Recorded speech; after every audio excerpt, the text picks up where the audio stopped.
in court 10, 11? 10, my What's the consensus again? 10, my lady. 10? Yes, my lady. Okay. Thank you.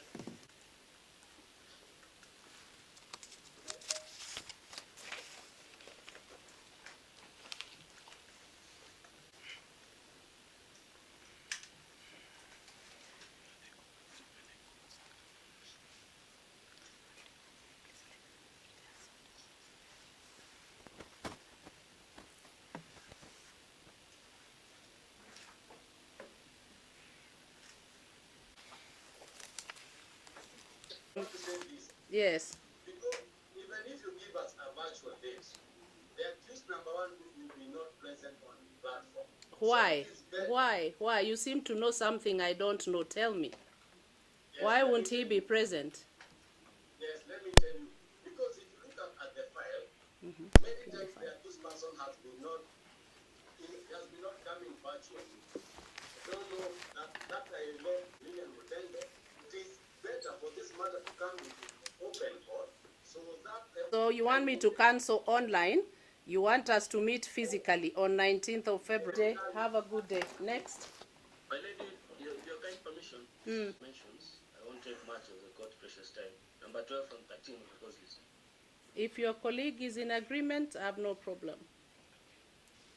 Between you and Ms. Toom of ODP. The appellant should be in custody. Which prison?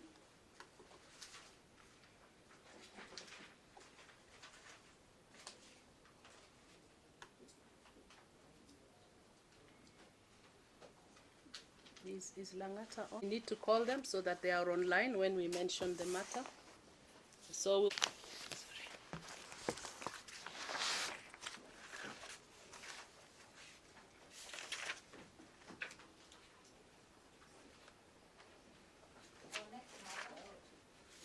CRA 8328 of 2023, Francis CNN. Correspondent, my lady.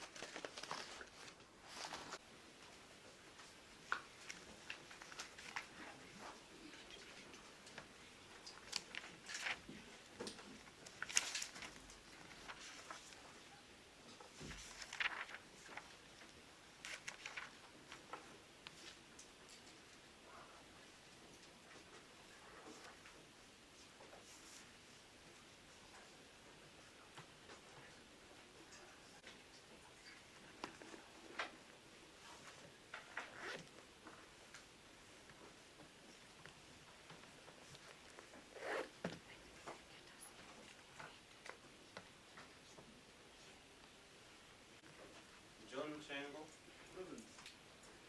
Lina Kogi, Benjamin Kosgei, Benjamin Lorema,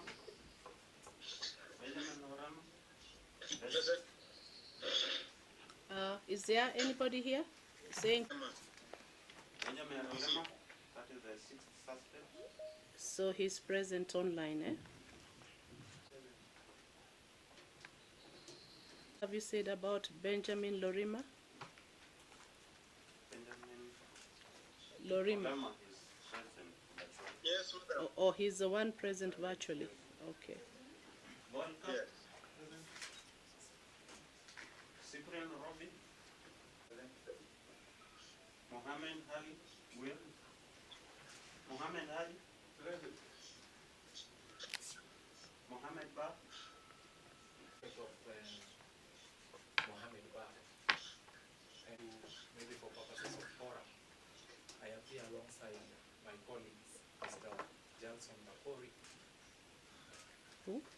Jalson. And Ms. Gikui Gichuhi and Ms. Christine Katambi. Present, lady. My lady, with respect of Wait. So, Mr. Baraza, you are with Mr. Jalson Makori yes, my lady, and Ms. Christine Katambi Christine Kathambi. and Ms. Gikui Gichuhi. Present, my lady. And The Miss other party- Gikui, just a minute, and Miss Gikui? Yes, my lady, the Koi worship, my lady. Oh, okay. All right. My lady, just Lema.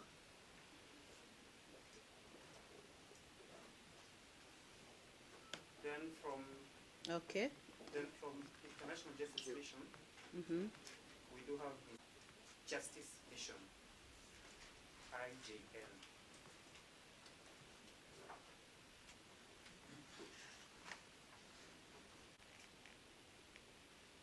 Indi- We have Mr. Yegon.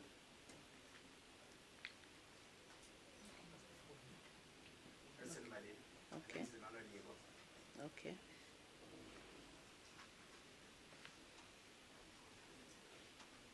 That is it.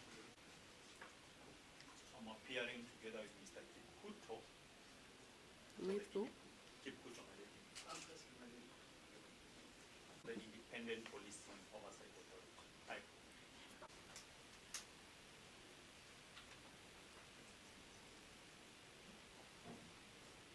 but based on bilateral engagements, we are hoping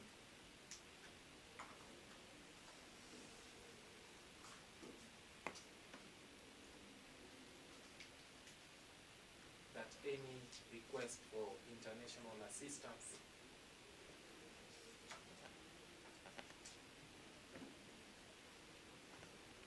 shall be acceded to, and therefore we do support an application for international assistance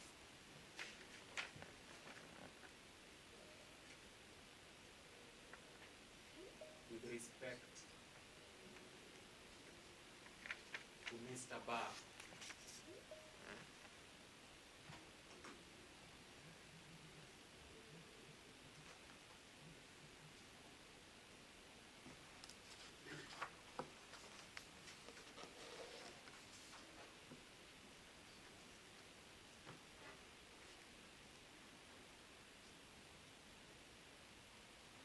As you rightfully stated, my lady,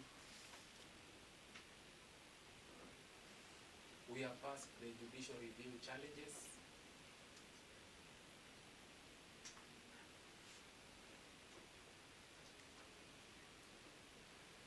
As ODPP, we had firmly made up our mind and we were ready to proceed.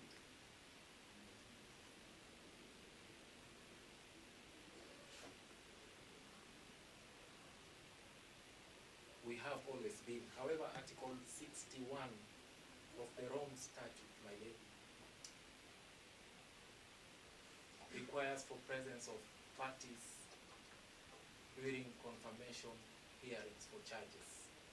And there is a reason within international law why their presence is very, very important.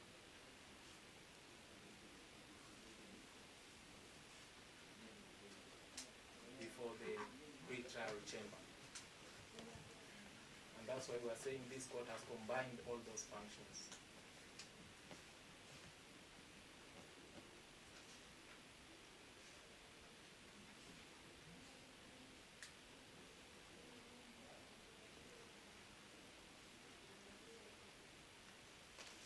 My lady, this is not a normal penal code offense where you seek to hold someone accountable on account of his strict liability for what he or she has done or omitted to do.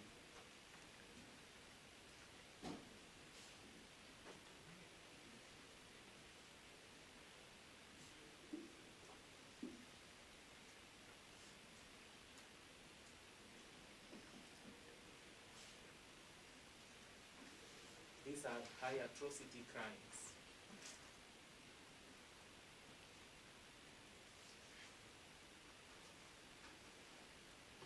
Considered the most serious, my lady,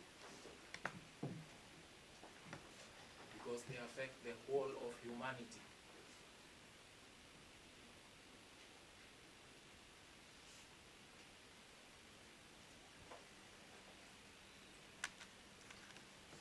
My lady, the suspect are being sought to be held accountable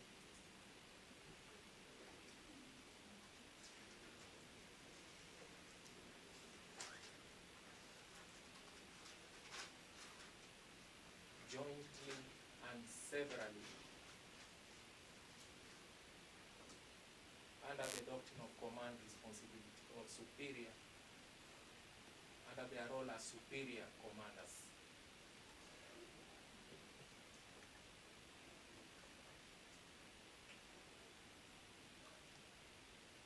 Under the circumstances, therefore, my lady,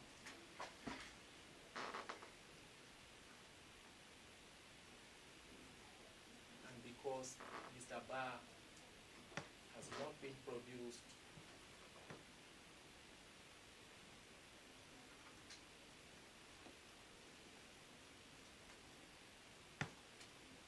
the DPP, who is the equivalent of the prosecutor at The Hague,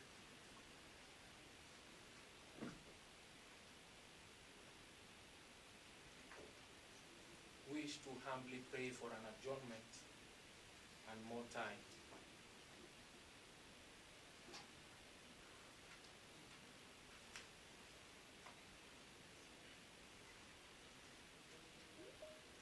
We shall be having meetings with ITOA, the Independent Policing Oversight Authority, that is,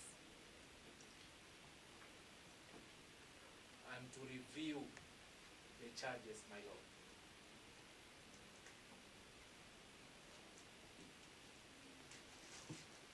Therefore, we will be humbly praying for an adjournment today and more time.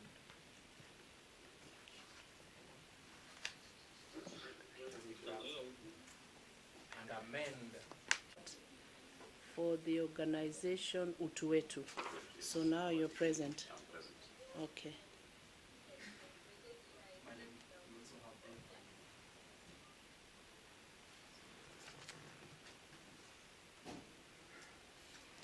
Somebody else spoke? yes, you also have Mr. Who? Dave Ayuo, That is who? for the Law Society. Law Society. And you say the name is Dave? Ayuo, A-Y-U-O.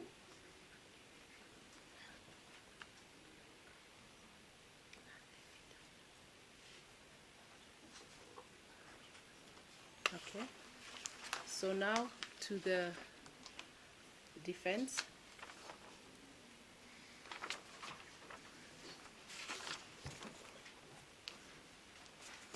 My lady, on behalf of the defense,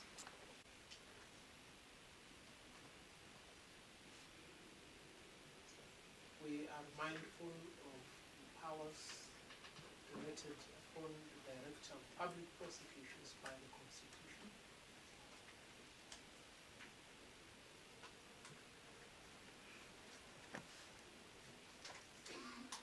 Which are not subject to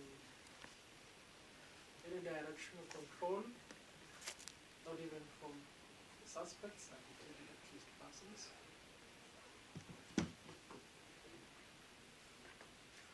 Make a decision on how best to proceed with a criminal case. For that reason, therefore, we'll be ready to avail ourselves as and when the Director of Public Prosecutions will have made his mind on the next course of action in this matter. That's all. When it comes to their representation in these proceedings. Hence, when you see them seeking legal resources from across, all their voices ought to be heard, but we can always agree on a number. On the substantive application by the DPP, my lady, we strongly and vehemently oppose that application. And our opposition is supported by 3 rulings, in fact 1 judgment and 2 rulings by this court. The first judgment. Just hold on, counsel.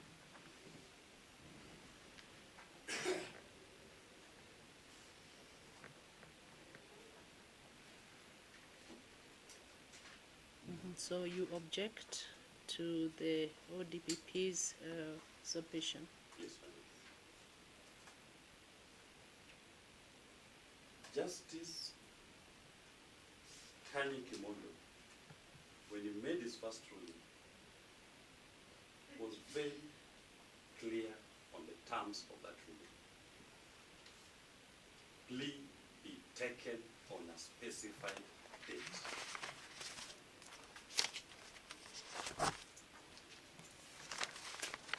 For good measure, that ruling, that part of the ruling has not been appealed. There has been no application set aside.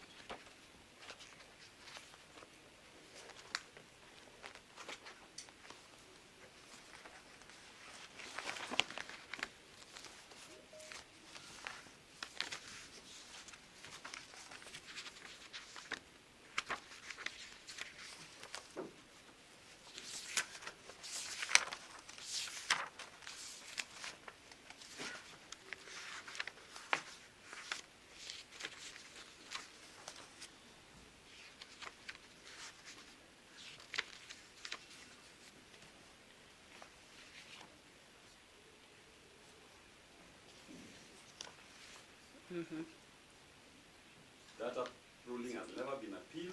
That part of the ruling has not been appealed. No application set aside. No order to vary it. So it exists. And it's binding on all of us on this side. The second ruling was made by your sister, Justice Lillian Mutende, in which at the time she noted the direction and the order of your brother Justice Kimondo.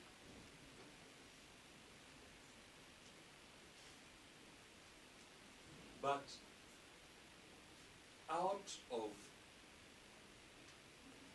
abundance of caution and to accommodate the DPP, who had asked for 45 days, in fact DPP was very emphatic, I need 45 days to apprehend the 11 suspects. 45 is all I need. She acceded and gave them 45 days. At the lapse of the 45 days, when again, and she directed the plea be taken, that ruling was not appealed, was not valid, was not set aside. Binding on all parties. When subsequently the plea was meant to be taken, again, at the instance of the DPP, speaking for the 11th suspect,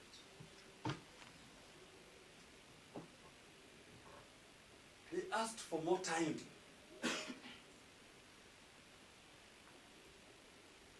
to defer the plea.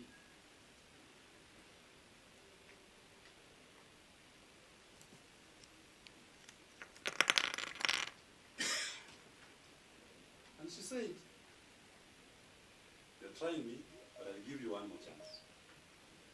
They were given one more chance. And we were told today, the 29th, in fact it was meant to be last week, on the 15th of January, she said the plea must be taken, come rain, come shine. Rain didn't come, shine came. And today, it's raining.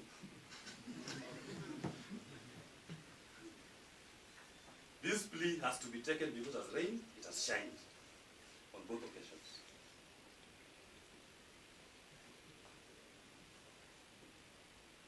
If the DPP was minded to amend the charge sheet, now let me go to their grounds. They were minded to amend the charge sheet because of the 11th accused person, suspect. Nothing would have stopped them from way back in October,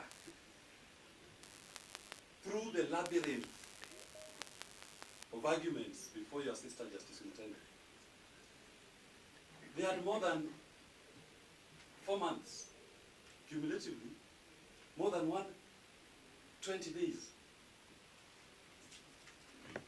to make this application, to amend this charge. They didn't. And my lady, the absence of a suspect in court, we were all taught in our first year criminal procedure that pleas can be taken and a person can be charged with others not before court. That was a cardinal teaching that we learned from our teachers. And many a times before these courts, we've taken pleas with others not before court. And the plea has been recorded. So the argument about the presence of that party, those are not arguments for plea taking. These ones are here. Let them answer individually to the plea. Then if there be any argument on the procedure, how to proceed subsequent, that is for pre-trial, before the trial court. That question will be considered if we can proceed. But on plea, even if they are all charged in the same charge sheet, they are all answering individually. There is no corporate plea of not guilty. 5 of them may decide to plead guilty. 6 may decide to plead not guilty. In respect to the 5 who may plead guilty, the court will proceed with the process as we know it. But those who will plead not guilty, they will go through a trial. It shouldn't be open to parties for whom charges have been registered, that a DPP who has registered the charges is the one saying I cannot proceed because one is missing. What precedent will be set?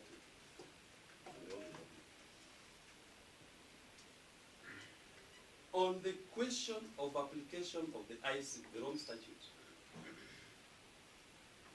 my learned friend from the DPP was at pains to equalize this procedure, the pre-trial stage. The rules applicable in terms of plea taking and trials under the International Crimes Act are the criminal procedures of the Republic of Kenya. When it comes to plea taking, the criminal procedure of the Republic of Kenya applies. Otherwise, nothing would have stopped the legislature in enacting the ICA Act from setting up the pre-trial chamber and the trial chamber. We do not have it set up in statute. And the DPP should not, at this stage, try to re-establish the hierarchy of our courts. The hierarchy of our courts, as we know it, as captured in our Constitution, we only have the Supreme Court, Court of Appeal, High Court, Courts of Equal Status, and the Magistrates Court and Tribunals. Nowhere in that entire hierarchy is there a division called the pre-trial chamber and the trial chamber and the appeal chamber. We don't have it. And these trials are being done in accordance with the laws of Kenya.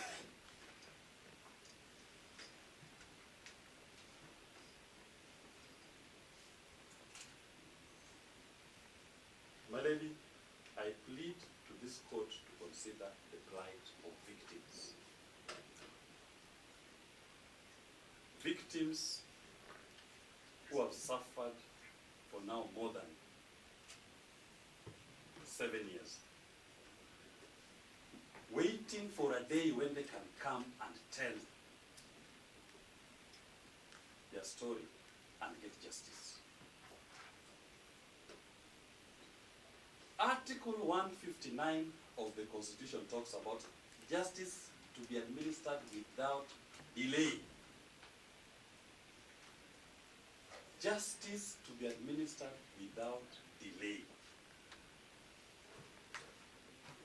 Just on plea taking alone, this matter has taken 2 years before it is registered. Just on plea, guilty or not guilty, has taken no less than 2 years.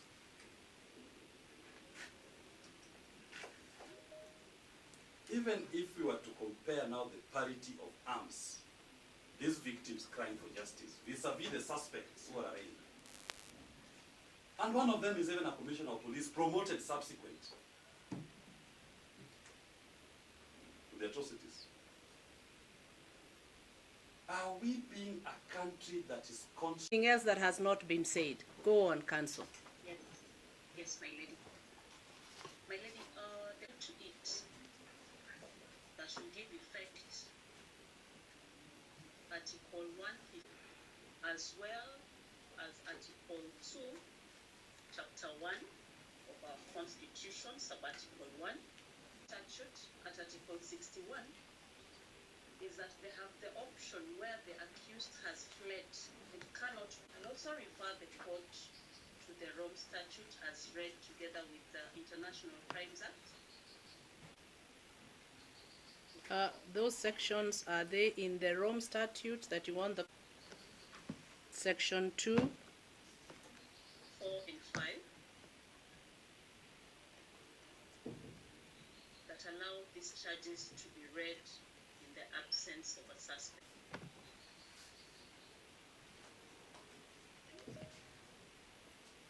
The Rome Statute in reference is Article 61, Sub-Article 2.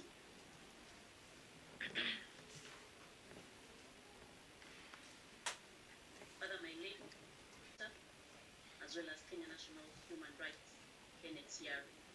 That is all. Then the court also directs that the director himself, the office bearer, comes to court to explain.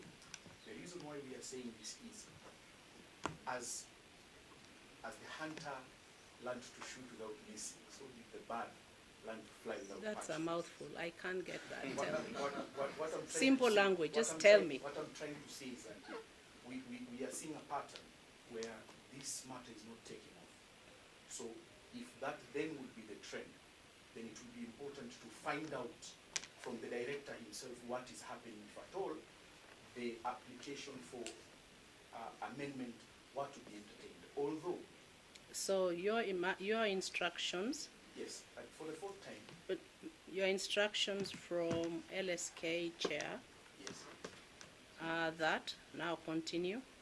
that if the courts were minded to allow that application, then it will be important to personally have the director appear in court to explain on the fourth time why the matter is not taking off.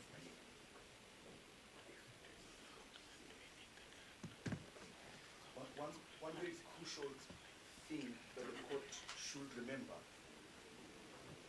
even as the law on amendment of charges is a settled area of law, is that this year, my lady, Baby Pendo would have been 10 years old. And even though the dead never ran out of time, the living must always jealously guard the time we do not have.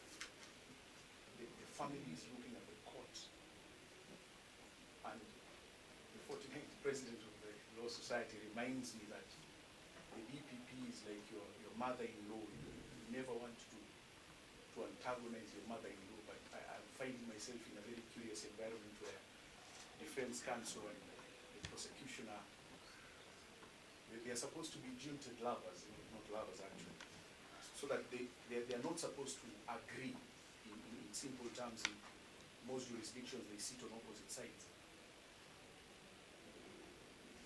time is what we do not have, Your Honor. On the fourth time, a driver of prosecution is saying, and my very good friend Senior is saying, that we adjourn, take more time to amend. But we are saying that even in the afternoon, if this were to be allowed, the suspects are here in court today, not in the number that we expected them to be, but we can still attend to the plea taking that has severally been directed and ordered by your siblings, both Justice Kaniki Mondo and Justice Nene Ten.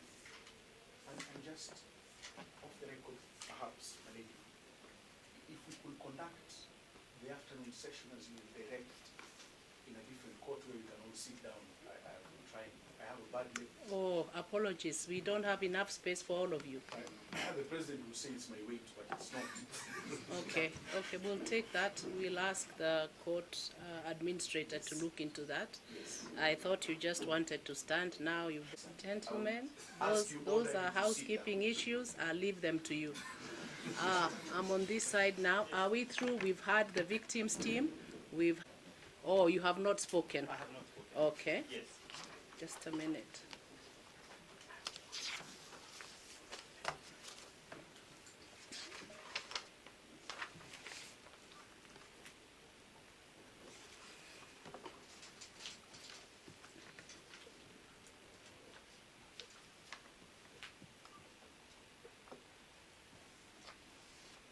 Yes. Yes, my lady. On the part of my client, indeed, my lady, we are keenly aware, being the agency that actually conducts. Just hold on first, so that I make sure I've put the correct name to the person who addressed me. The lady from Kisumu, her full names are? Dorcas Alwuch. Alwuch. I'm appearing together with Mr. Kucho.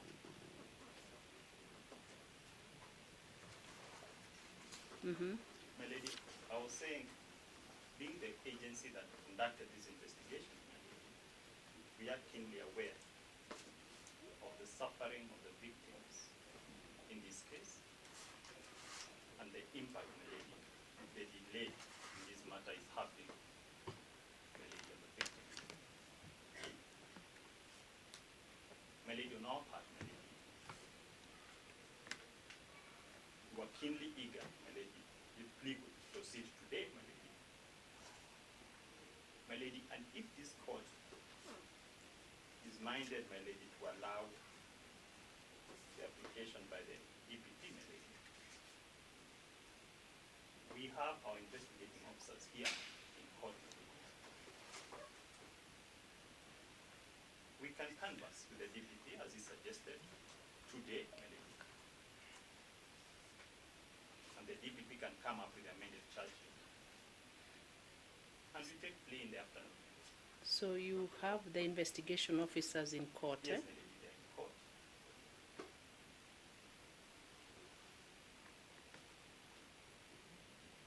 As suggested by the DPP, if he wishes to canvass with the investigating officers, they can canvass my lady in the morning. The DPP can amend the charge sheet as he so wishes, my lady. And plea can proceed, my lady, in the afternoon. My lady, we do feel the heavy weight that delay in this matter is causing to the victims. And my lady, urge you, my lady, in making your determination to consider that aspect and our readiness, my lady, and willingness to cooperate with the DPP to ensure plea proceeds today, my lady. Thank you.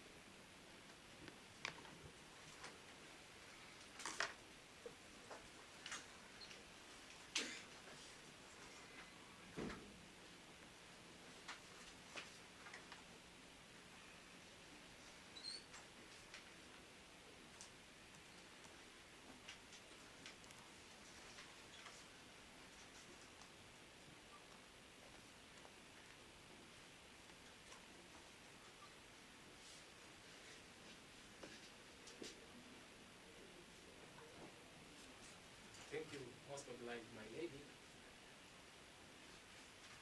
By counsel for the victims and also by the counsel for IPO. I'm not sure whether he's counsel or an investigator in his capacity, because I would be worried if he's an investigator, investigating and also addressing you at the same time. Because we want investigators to be out there in the field investigating and not coming here in court to do what we prosecutors are supposed to do. So we liaise with IPOA, we give them directions to investigate, but we don't invite them here in court to come and help us to prosecute our case. So his suggestion that we can sit down and in 2 minutes give him directions on what we want to do, my lord, that's a fallacy. Because sometimes we require the investigator to travel to Kisumu and talk to victims there, cover some areas. So it is not as simple as counsel is suggesting. And therefore I would humbly request that they send investigators to boardrooms and leave the work of prosecution to the Director of Public Prosecution. Investigators and prosecutors should not be prosecuting the matter at the same time. Counsel, you notice I'm not writing. Much obliged. That is a loud message that we don't need to go down that line. Much obliged. Yeah, with respect. Most obliged. Today it is this case. Tomorrow you'll still work together. Yes, so all you have said I have heard, much obliged. but I have chosen not to record. It will not go on record because the law states which body is to do what. All right? But if you want to explain to the court why you are asking for 45 days, remember, issue-based. And it symbolizes, we concede the trauma the victims have suffered.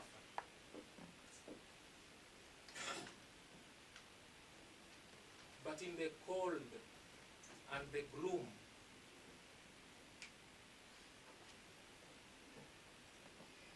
my lady, we must find the silver lining. Even in the darkness and gloom, we must find the silver lining and give hope to the victims.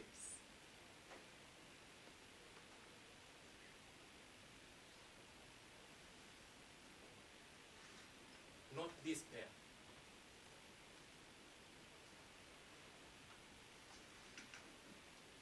We are here to seek justice, not to fight.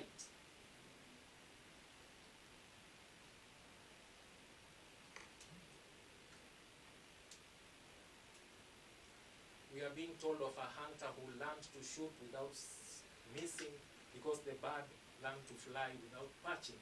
That's the correct proverb. But we are not here to fight each other. We all belong to the bar. And the LSK president is also our president. Therefore, my lord, just to respond to a few issues, we cannot predetermine that the suspects are all guilty. To quote your brother judge, that it is better to even allow 10 men to go scot-free than to incarcerate wrongfully an innocent suspect. It is good to expedite justice,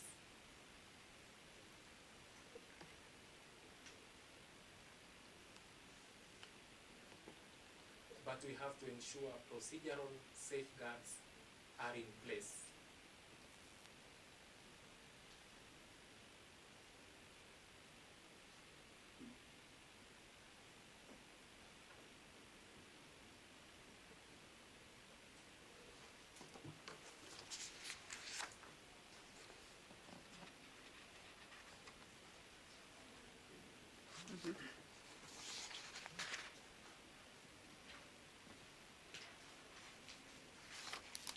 My lady, your brother judge never directed us to prosecute.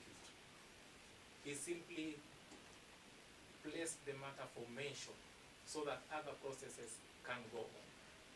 The jurisdiction under Article 157 cannot be exercised under direction of anyone. And therefore, it is a lie that we were directed. There was no such order, my lady. Justice Kimondo never made that order that we must take him. And neither did Honorable Lady Justice Mupendo.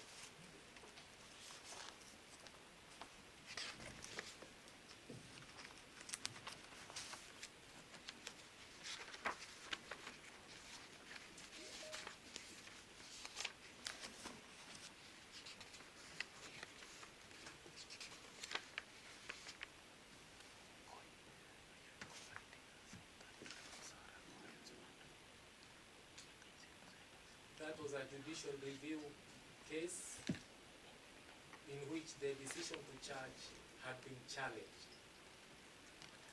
I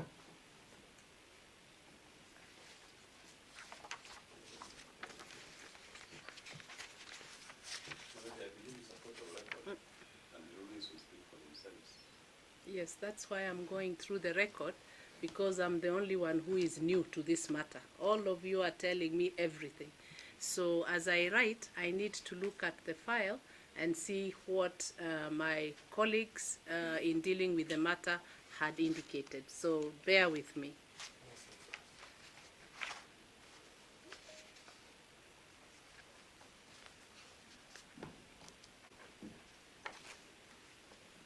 Okay, you may proceed. Yes, my lord. That was a judicial review application.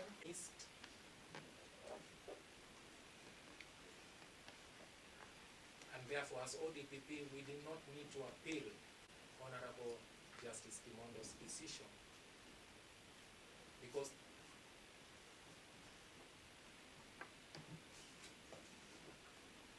that case sought with our constitutional mandate.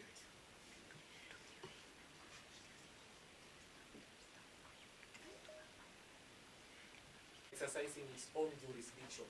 It's not bound by orders of a different judge. There were no orders on this court that these matters should proceed in a certain direction. So that is a lie, my lady. We didn't have any such order. The court simply said, let the matter be placed before this court for these processes to take place. My lady, I wish to respond to another issue that a plea can simply take off, because even if one suspect is not present, the others can proceed. Yes, we do concede that can happen, but it also depends on the nature of the case.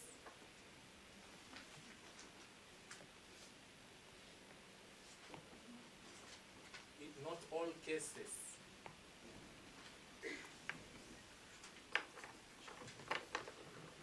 can proceed in the manner in which counsel is suggesting.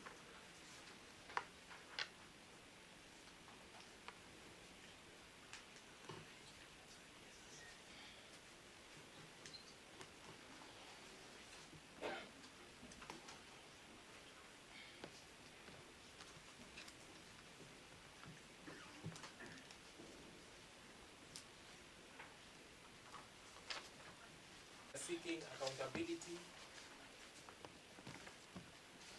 because of the role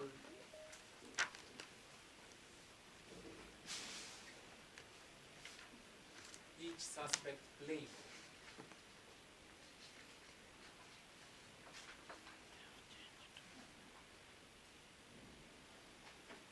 as part of the command team.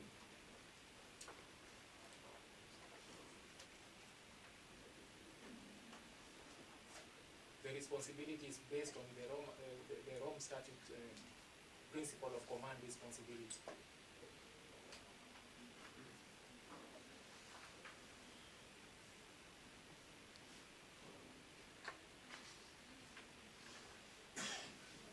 My lady, you have been told that the Rome Statute doesn't apply, but the International Criminals Act domesticates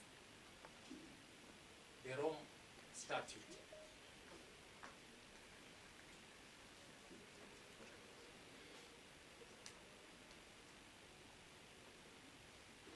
And Section 4 clearly states the procedure to be followed. Section 4 of the International Crimes Act. Okay.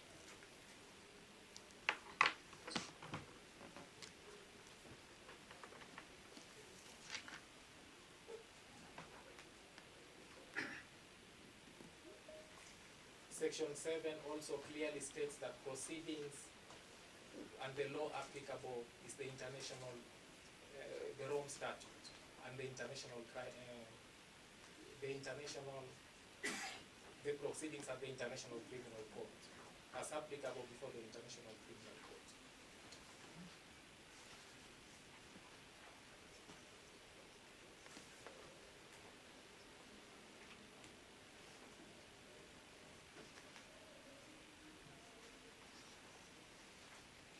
Finally, Your Lordship, you are informed that we have admitted that the suspect cannot be found. We did not make any such admission. It is the police that have placed before you material showing that the suspect cannot be found. But we did not admit because we don't conduct investigations.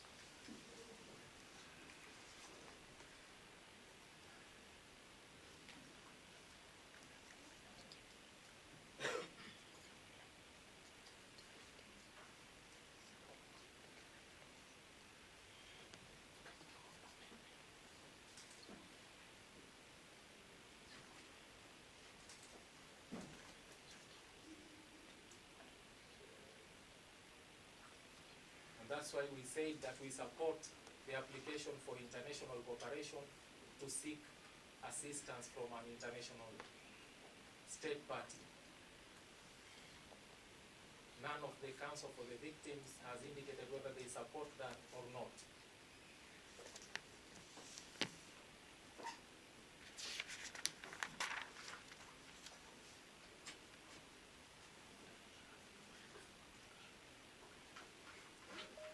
My lady, circumstances have changed due to that report by the National Police Service. We don't need to review the entire case, but because of the circumstances, we need to look at the modes of liability for each suspect and how proceeding without one of them will affect the others. And therefore, that's why we are seeking for more time to review the information.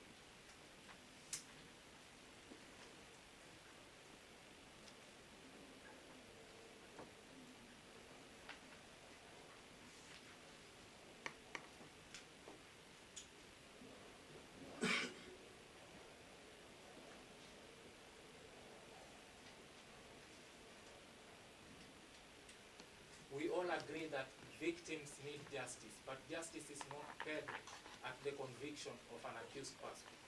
The court has wide powers, and counsel representing the victims are aware about that.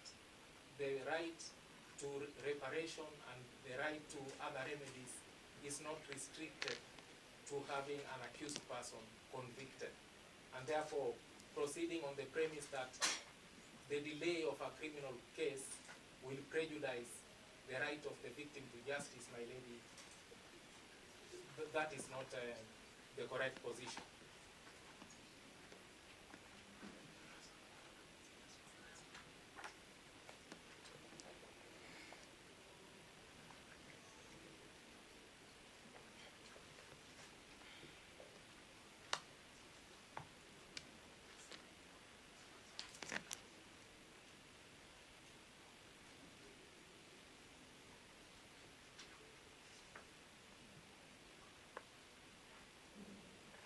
The wheels of justice are rolling, and therefore, if this application is granted, rights of the victims shall not be prejudiced.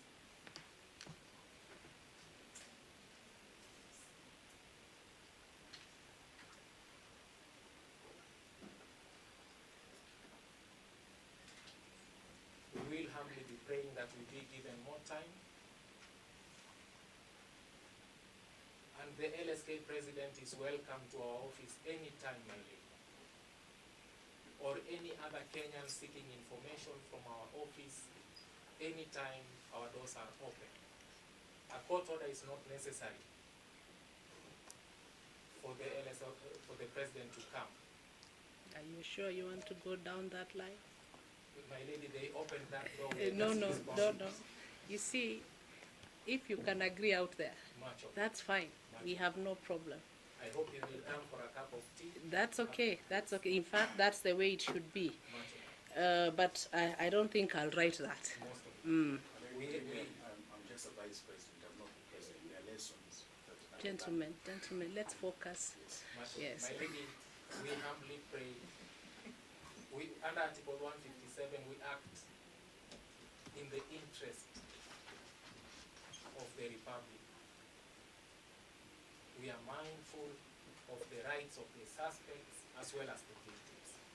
We are humbly praying that we need even more time, my lady, to review files.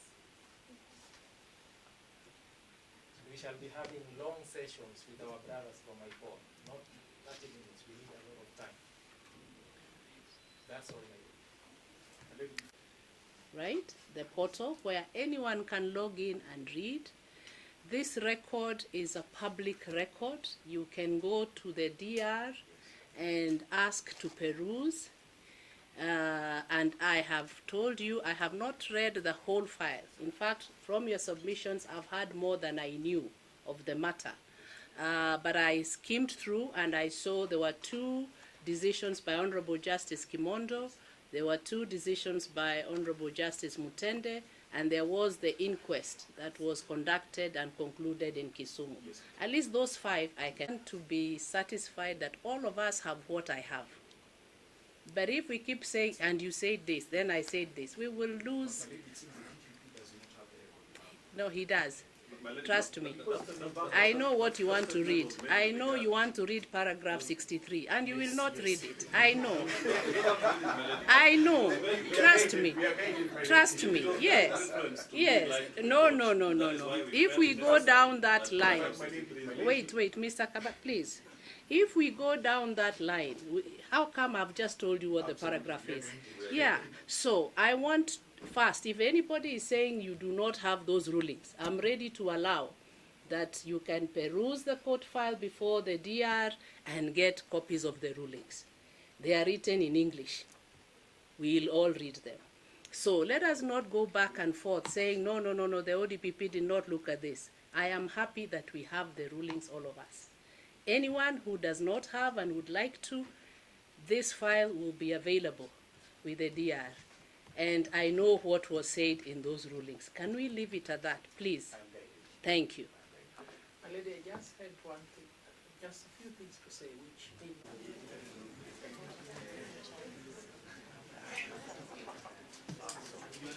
perhaps on the suspects, are they supposed to be present or they can also appear? It will be virtual, so if they want to hear what the court will tell you, and you'll have the opportunity to tell me then. Thank you. Out of a hearing in the case of Republic versus Taita Yoma and 11 other police commanders. As you know, this is a historic case. It is being tried under the International Crimes Act, and we have spent the morning making representation. Among us here are advocates and members of staff of the following organizations: Amnesty International Kenya, the Law Society of Kenya, International Justice Mission, the Independent Medical and Legal Unit, Utu Wetu, and also the International Commission of Jurists. I believe I've got everybody. Okay. So we have just come out of court. There is no determination from the submissions that were made this morning by the Office of the Director of Public Prosecutions, the Independent Policing Oversight Authority, and several defense counsel for the over 60 victims of the police operation that took place during the general elections of 2017. Allow me to invite the Vice President, Maura Kabata, to give a quick overview of what happened this morning. Good afternoon, members of the press. My name is Maura Kabata, LSK Vice President. We appeared before Justice Muigai today in the morning with the intention, or rather with the expectation, that we will take off with the plea taking for all the suspects who are arraigned in court today. However, once again, from the part of the Director of Public Prosecution, they sought to adjourn the plea taking and rather unconventionally also amend the charges. Now, on our part, together with this is the Law Society together with Amnesty and together with Utuwetu, including the LSK Kisumu chapter. We vehemently opposed that application for either amendment of the charges or adjournment. And because the file is bulky, the judge requested that she be allowed until tomorrow at 3 p.m., but virtually, so that she could be able to now canvass all the issues that have been raised and also give us a sense of direction as to where we are going.